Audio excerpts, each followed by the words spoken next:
Mga katambay, alam niyo ba kung magkano ang kinikita sa pagtitinda ng siomai? Gusto niyo ba itong malaman? Tara, alamin natin. Meron tatlong uri ng siomai tayong binibenta. Ito ang beef, pork, at chicken. Lahat yan 140 per kilo, 60 pieces. Then meron tayong sauce, meron tayong bawang,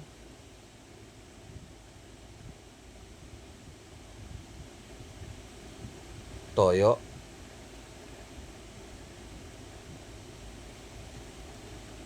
kalamansi, toothpick, at hotdog tray silver para siyang paglagyan. Meron din tayong palamig, pampatagdag sa ating mga benta. Siomai tray, 15 pesos, 40 pieces. Siomai sauce na kumukonsumo tayo ng 11 pesos per kilo. Fried garlic, 100 pesos, good for 12 kilos. Toyo, 75 pesos, good for 21 kilo. Kalahating kilong kalamansi para sa 8 kilong siomai. Toothpick. Sa gugulaman na palamig, 105 at 10 ounce na baso, 28 pesos.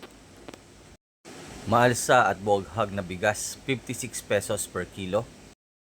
Styro na piso isa at kutsara na piso isa para sa ating siomai rice.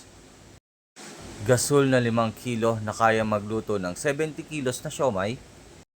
Ito ang kikitain natin sa siomai kada kilo, 118. Pagdating naman sa palamig, 431. At pagdating naman sa kanin, 111.